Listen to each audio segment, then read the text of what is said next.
Hello everyone, good morning. আশা করি তোমরা সবাই ভালো আছো। আজ হলো 2রা মে, শুক্রবার, আর এখন বাজে সকাল 9টা। এইমাত্র আমরা ঘুম থেকে উঠেছি। আসলে কালকে খাওয়া দাওয়া করে উঠতে উঠতেই তো 11টা পেরিয়ে গেছিলো, আর তারপর ঘুমাতে ঘুমাতে আরও দেরি হয়ে গেছে। আসলে খটমলের ভয়ে ঘুমাতে পারছিলাম না। আমি একটু ঘুমাচ্ছি তো একটু জাগছি, আর যখন জাগছি দেখছি ওকে বিছানার চারপাশে বসে বসে খটমল মারছে। আমরা জানো তো খটমল মারা স্প্রেটা দিয়েছিলাম, কিন্তু তারপরেও ওই ছোটো ছোটো বাচ্চা বাচ্চা খটমলগুলো চলে আসছে আর রক্ত খেয়ে পুরো টইটুম্বুর হয়ে যাচ্ছে একদম। এই ভয়ে না ভালো করে ঘুমাতেই পারিনি। আমরা ভেবেছিলাম জানো তো প্রেস কন্ট্রোল করাবো, কিন্তু আমরা কোথায় থাকবো বলো তো?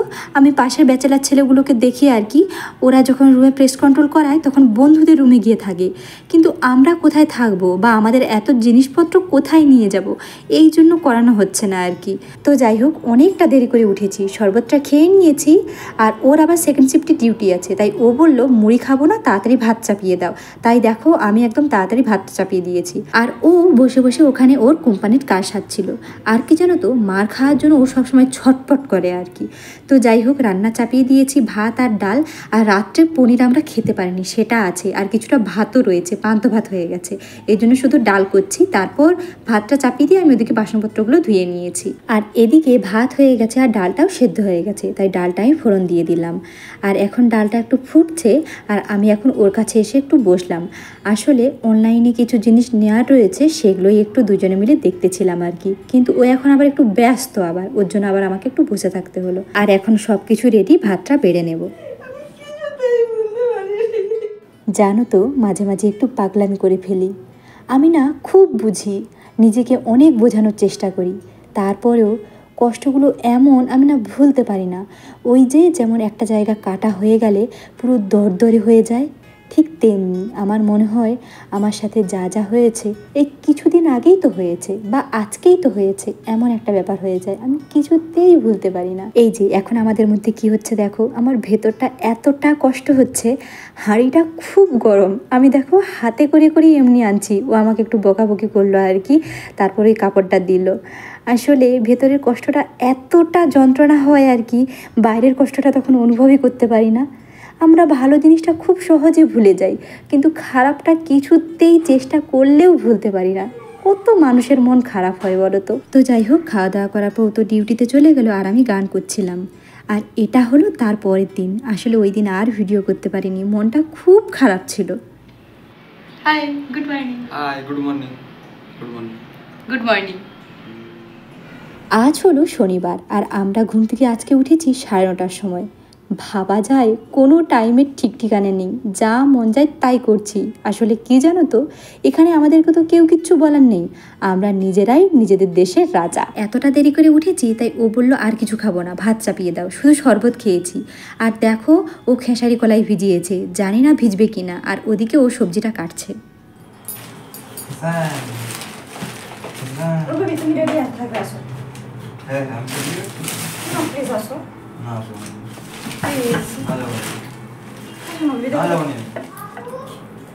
আমি মুঠির ব্যান্ড রেডি ছিল।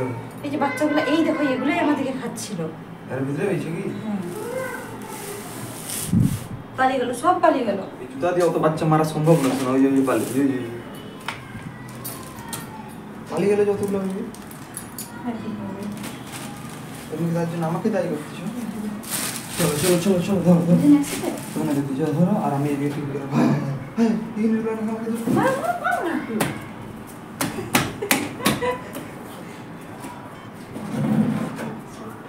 তুমি নিচে নিচে রাখো না, নিচে রাখো না, জানো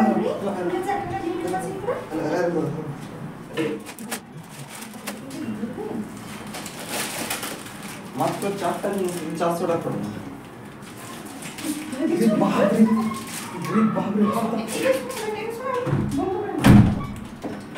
কি শোনা, এতক্ষণ ধরে কি চললো বুঝতে পারলে? আসলে বক্সটার মধ্যে অনেক খটমল হয়েছিল, রুমের মধ্যে মারলে না রুমটা নোংরা হয়ে যেত, এই জন্য বাথরুমে নিয়ে গিয়ে দমে মেরেছি, আর ওই স্প্রেটা দিয়েছি। আর এখনও কি করছে বুঝতে পারছো, স্প্রেটা দিয়ে পুরো ঘরের কোনায় কোনায় দিয়ে দিচ্ছে।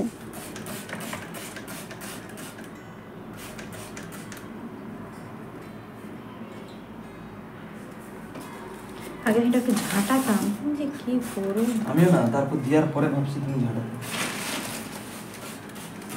আচ্ছা, এই যে এক্সপেরিমেন্টের জন্য পেয়ে গেছি আমার একটা প্রিয় খড়।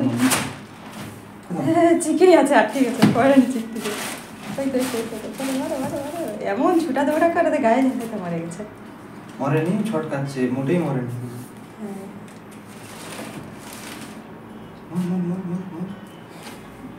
মরে গেছে তো। আরে বাহ, কাজ করতেছিস না? তারা জলে কাজ করে। আর এদিকে কি হয়েছে জানো তো, ওই স্প্রেটা না অনেক দিন আগে কেনা হয়েছিল, আর ওই রুমটা দিতে দিতে আজকে শেষ হয়ে গেছে। আর এখনও কি করেছে, ওর মধ্যে জল দিয়ে খটমল মারছে। তো ওকে তাই বলছি, দেখেছো তোমার জলও কত পার রয়েছে যে খটমল মরে যাচ্ছে। তো যাই হোক, জিনিসপত্রগুলো খুব এলোমেলো হয়েছিল, তাই একটু গুছিয়ে নিলাম। আর ওদিকটাতে তো ভালো করে রাখতে পারবো না, কারণ এক্ষুনি ও স্প্রেটা দিয়েছে।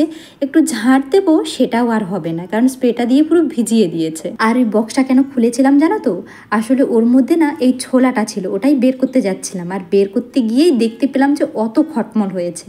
তো একদিকে ভালোই হয়েছে, খটমলগুলোকে একটু উদ্ধার করলাম। আর এখন আমি কি করছি দেখো। আচ্ছা, তোমরা কি কেউ এসব করেছো? আমরা কিন্তু ভাই বোনদের সাথে অনেক করেছি এইসব। তো যাই হোক, ছোলাটা এখন ওই ডিবার মধ্যে ঢেলে নেব।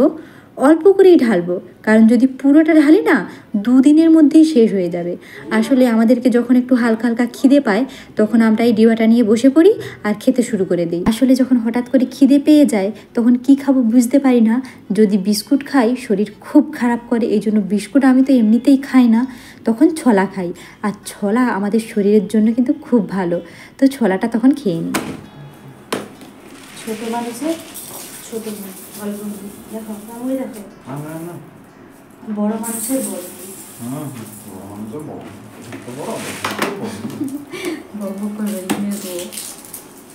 আমাদেরকে না একটু খিদে পেয়ে গেছে, আর ভাত চাপাতে দেরি রয়েছে। তো এই জন্য ওকে মুড়ি দিয়েছি, দেখো একটা ছোট্ট বাটিতে করে দিয়েছি, কারণ ও মুড়ি খেতে পছন্দ করে না। আর আমি একটা জায়গাতে নিয়েছি, আমি একটু বেশি করে নিয়েছি, আর ওকে একদম অল্প দিয়েছি। দেখবে ওই মুড়িটা খেতে খেতেই আজকে মনে হয় সারাদিন কাটিয়ে দেবে। তো যাই হোক, এখন ও সবজিগুলো কেটে দিয়েছে, মুড়ি খাওয়া দাওয়া করে নিয়েছি, আর এখন ভাত চাপাবো। কিন্তু এই জায়গাটা দেখো একটুও ফাঁক নেই, সেই জন্য বাসনগুলো আমি গুছিয়ে নিচ্ছি। আর শিলবাট্টাটা বের করে রাখলাম, কারণ এতে করেই তো ঠুকে ঠুকে মশলা বাটতে হবে। জানো তো, মিক্সচার রয়েছে, কিন্তু মিক্সচারে করতে পারছি না, কারণ দুজনের মশলা মানে এই শিলবাট্টাতে করেই বাটতে হবে। ওই মিক্সচারে বাটলে তো খুঁজেই পাওয়া যাবে না যে মশলাটা কোথায়। তো যাই হোক, ওদিকের ওভেনটা জ্বালিয়ে ভাতটা চাপিয়ে দিলাম, আর এদিকে সবজিটা চাপাবো। কিন্তু এই লাইটারটা মাঝে মাঝে না খুব ডিস্টার্ব করে, কারণ একবার না বালতির জলে ডুবে গেছিলো, তারপর থেকে খুব ডিস্টার্ব করে। তো কড়াটা বসিয়ে দিলাম, আর তাতে তেলটা দিয়ে দিলাম। এবার যতক্ষণ তেলটা গরম হবে, তার মধ্যে আমি এবার বাটনাটা বাটবো। আসলে এবার ঠুকাঠুকি করব। এই যে ও সব কিছু রেডি করে রেখেছে, আদা রসুন আর কাঁচা লঙ্কা রয়েছে, সেটাই এবার ঠুকে ঠুকে বাটতে হবে। আমি জানো তো একদম ভালো করে পারি না, মানে ভালো করে পিনট হয় না আর কি। ও যতটা সুন্দর করতে পারে, আমি অতটা সুন্দর পারি না। তো ওদিকে মশলাটা বাটতে বাটতে তেলটা গরম হয়ে গেছে, তেলটা কড়াতে ভালো করে চাড়িয়ে নিলাম। আর এখন পটল আর আলু কড়াতে দিয়ে দেবো ভাজার জন্য। জানো তো, আমি তোমাদেরকে সবসময় বলি যে রান্না আমি কখনোই ভালো করে পারি না। একবার শ্বশুরবাড়িতে শিম ভাজা করব বলে শিমটা একটু সেদ্ধ করব, আর শিমে আমি 1 কড়া জল দিয়েছি। তো আমি তো জানতাম না, ভাবছি যে শিমে হয়তো এত শিম মানে 1 কড়া জল দিতে হবে, আমি তো অনেক জল দিয়ে ফেলেছি। তারপর জানো তো, আমার শাশুড়ি মা সেই কথাটা সবাইকে বলে বেরিয়েছে, জানো তো, যে বৌমা এমন করেছে। আমার খুব খারাপ লেগেছিলো। সে কেন এমন করবে বলো তো, সবাইকে কেন বলবো, আমি তো জানতামই না। তো তারপর থেকে না আরও অনেক কিছু হয়েছে। আর সেই দিনের পর থেকে না আমি রান্না নিয়ে কাউকে কিছু জিজ্ঞাসা করতাম না, আগে ইউটিউব দেখতাম, তারপর রান্না করতাম।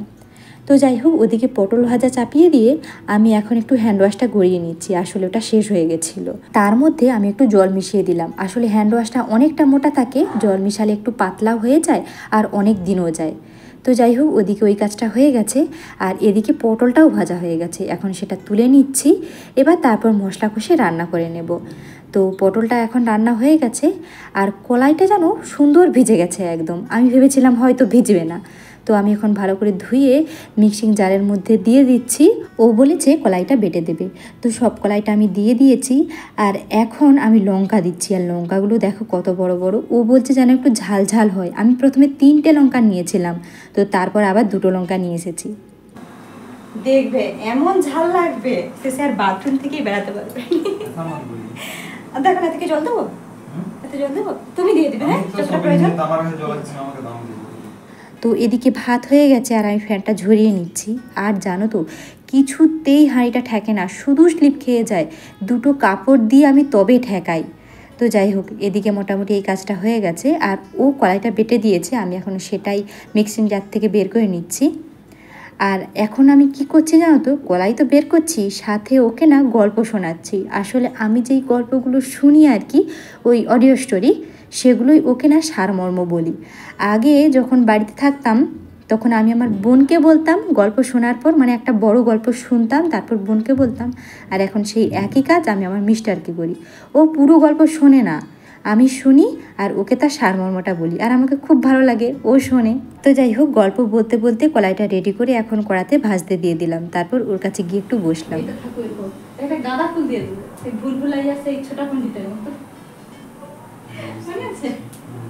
গাঁদা ফুল যদি ঘরে থাকতে করতাম।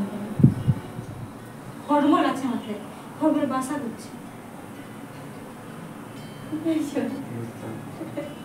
ডিম পেড়ে দিয়েছে। সত্যি সত্যি গো, তুমি দেখো না, ডিম পেড়েছে। আর এখন গরম গরম কলাই ভাজা এনেছি আর ওকে লোভ দেখাচ্ছি। আসলে গরম গরম কলাই ভাজা খেতে কিন্তু খুব ভালো লাগে। আর ও সেই প্রথম থেকে বলছে এখনও ভাজা হয়নি, এখনও ভাজা হয়নি। তো একটা কড়া ভাজা হয়েছে আর কিছুটা ছিল, সেটা ভাজতে বসিয়ে দিয়েছি। তো যাই হোক, দুজনে কলাই ভাজা খেয়ে নিয়েছি। আর এখন কি হচ্ছে দেখো, কেউ কমও নেওয়া যাবে না আর বেশিও নেওয়া যাবে না, তাই দুজনের সমান সমান নিতে হবে। তো যাই হোক, ওকে বললাম আমি এত কাজ করেছি, এবার তুমি আমাকে খেতে দাও। আর ওই থালাটার মধ্যেই আমি নিয়ে নিয়েছি, ওটার মধ্যে পটল রেখেছিলাম, থালাটা আর ধুইনি, ওটার মধ্যেই ভাত নিয়ে নিচ্ছি। আজকে রান্না হলো পটলের ঝোল আর খেসারি কলাই ভাজা। পটলের ঝোলটা দেখো খুব সুন্দর দেখাচ্ছে। আর আমি একটু সবজি তুলে রেখে দিচ্ছি আসলে রাত্রের জন্য। আজকে রাত্রে আমি গরম ভাত করব। জল ভাত খেয়েছি 2 দিন মতো, তো আজকে গরম ভাত করব। তো খাওয়া দাওয়া কমপ্লিট, এখন ও ডিউটিতে যাওয়ার জন্য রেডি। ওকে বললাম আমার জামাটা একটু এগিয়ে দাও। ওরে বাপরে, পুরো 20 লিটার হয়ে যাচ্ছে। বাইরে তুলে রাখতে পারি। ও মাই গড, আরে কাঁচা হয়ে গেল। ওরে আমি খালি বললাই কি ভাবি, তুমি এত করে নিয়ে যাও, শাশুড়ি করে নিয়ে কি ভারী সুন্দর। ঠিক আছে। তো যাই হোক, ও ডিউটিতে চলে গেল। আর জানো তো, ড্রামটা দেখে আমি সত্যিই অবাক হয়ে গেছিলাম। শুধুমাত্র সিল করা থাকে বলেই জলটা নিয়ে নিই, না হলে জানো তো অনেক দূর থেকে জল আনতে হয়। তো যাই হোক, এখন আমি চিন্তায় লেগেছি, কারণ অনেক কাজ করতে হবে আমাকে। পুরো ঘরটা এলোমেলো হয়ে রয়েছে, আর যেখানে সেখানে খটমল মেরেছি, খটমলগুলো পড়ে রয়েছে। আর এই জায়গাটা এখনও মোছা হয়নি, বাসনপত্র ধোয়া হয়নি। কালকে গানের ভিডিও দিতে হবে, গানের ভিডিও বানানো হয়নি, তার আগে গানটা লেখা হয়নি, মানে অনেক কিছু, আবার এডিট করতে হবে গান। তো সেটাই আমি এখন গান শুনে শুনে এখন লিখছি। আগে গানটা লিখবো, তো তারপর গানের ভিডিও বানাবো।